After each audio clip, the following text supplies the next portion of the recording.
And his name is David Reilly, and he has just self-published a lovely children's book called Pluma, The Little Bird Who Wouldn't Sing.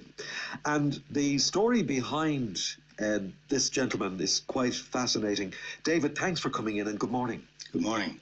You're a Dub, originally. Yeah. What part of Dublin? Rathmines. Rathmines.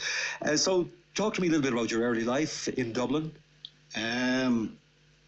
I grew up in Rathmines. I ended up in boarding school in Tipperary, and then I went to the States when I was about 24 and lived there for about 10 years and studied acting, and then moved to London and ended up in Rathmore eventually. Okay.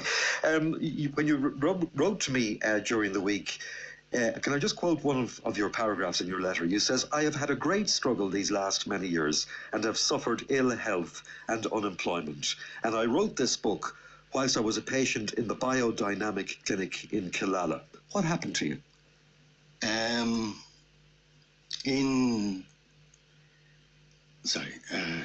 '89, I was strangled. I think when I wrote about it, about 7 minutes, until essentially I had no energy left in my body. And this was an altercation in a nightclub? Yeah, outside. Trying to get in, and I was dragged outside by the bouncer, and he just went for my throat and didn't stop until I was essentially lifeless. So what happened? Were you rushed to hospital? No, I came through, and when I came back into my body, I was paralyzed. I couldn't move anything, and then it was like a tsunami of fear that hit me, and it was like my body rewired itself. And I only lived about 300 meters from there, and so I managed to make your way back home. Yeah. And did you get any medical attention? No, I couldn't deal with it. I didn't tell anybody.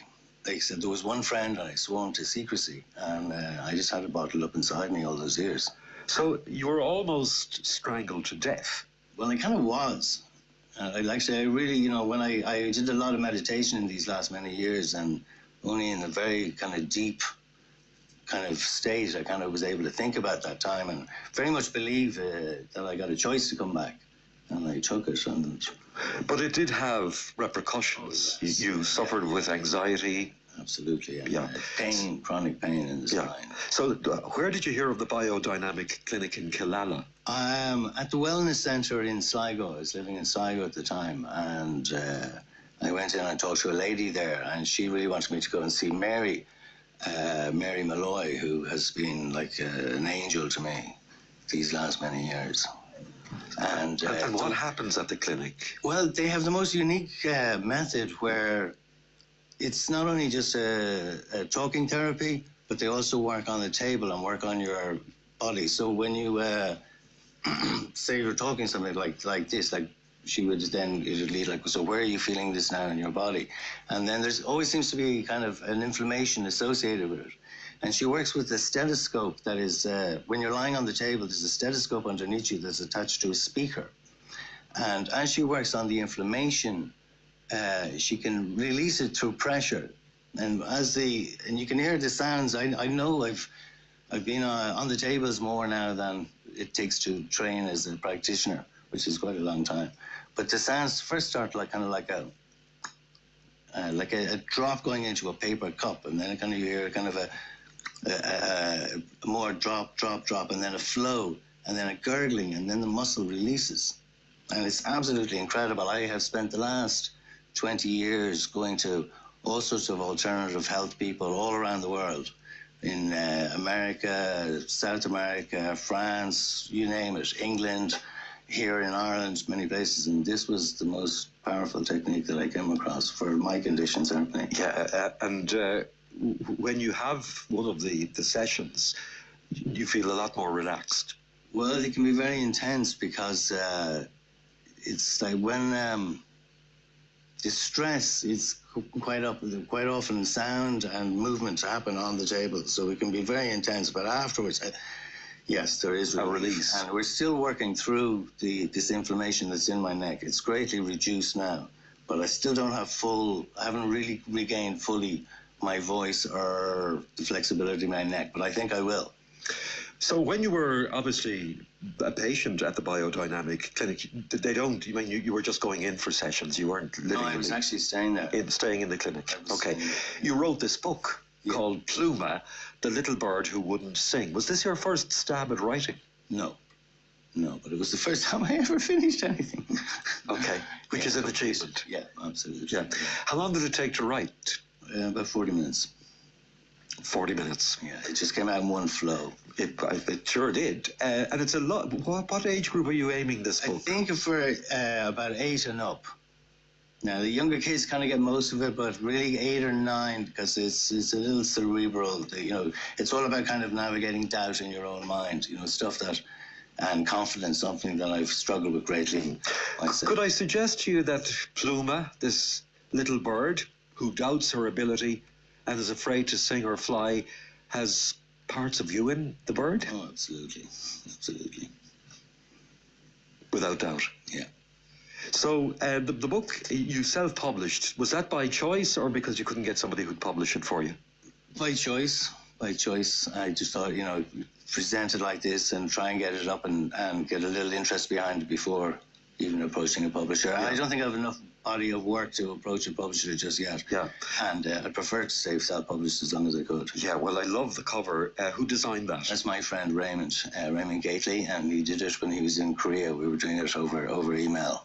Right, it's lovely. Beautiful cover. Thank you. And what we're asking listeners to do, because as I say, I always admire self-publishers for a number of reasons, because first of all, you've had the guts to put into writing what it is you hope other people will enjoy. And I've read a lot of it, and it really is a lovely, lovely story. And as you say, even though it looks like a simple story on the surface, beneath the surface, there's a lot of thought-provoking stuff in it. Oh, thank you. So you must be really, really proud. So we're asking our listeners to have a look out for this book. It's called Pluma, spelled Pluma. It's the story of the little bird who wouldn't sing. It's available, we'll tell you where it's available in a second, but it's a self-published book by David, who's now living in Crossmolina. And it's his first stab at entering the world of book writing, and we would love to see it being a huge success for him. What's it retailing at? €6. €6. And where can people buy it? So you can get it in Mayo, in all the bookstores, in Easton's and Castles, and in Westport and Louisburg, and you can get it now in Lieber Books in Sligo. Hopefully in Galway soon. You can get it on eBay, ebay.ie. I can send you a book there. And it's in a few books in a few bookshops in Dublin as well. And what is the target? How many would you love to sell? Well, I've printed 1,000, so I'd love to get those off and you know, hopefully plenty more. Plenty more. Yeah. Well, I think. Yes. Sorry. I'm hopefully going to be in the craft fair in Foxford on Saturday. I was talking to them already, but they've never had an author there before, so I'd love to be there and sign some copies. But it's a beautiful, beautiful book for €6. Pluma, The Little Bird Who Wouldn't Sing by David Reilly. Have you another one in the mix? Yes. Pluma is going to have a misadventure and an out-of-body experience and come back and do all sorts of things. Yeah. What kind of a bird is Pluma? She's a robin. A robin, right. Okay. Well, it's a lovely book, and well done for having the courage to do it, particularly under the circumstances, because life hasn't been all roses and perfume, has it? No. Yeah. But you're in a good place. Absolutely. Yeah. And what would you say to anybody else out there who's always had this inkling to write even a children's book? Because writing for children isn't easy. No, just do it. I mean, if you have stories inside you, you know, share them. Yeah, simple as. Listen, thanks for coming in, and the very best of luck. And just remind us again of where people can buy the book. So in any bookshop in Mayo, there's a couple in Dublin, but Sligo in Lieber Books, and on eBay, ebay.ie, under the title Pluma, the Little Bird Who Wouldn't Sing. All right. And it's by David Reilly, not O'Reilly. It's David Reilly. And we also have David's contact number if anybody wants to get in touch with him about the book. Absolutely. You know, maybe people who aren't on the website, or maybe... Sure. And my email is thinkreilly@yahoo.com. Yeah, that's thinkreilly, THINK Reilly at yahoo.com. Lots of good fortune and good luck, and hopefully there'll be another one in the mix sooner rather than later. Well done. Thanks. That's David Reilly, living in Rathmore in Crossmolina. The book again is called Pluma, The Little Bird Who Wouldn't Sing, by David Reilly, and it's available in all the good bookshops at the moment.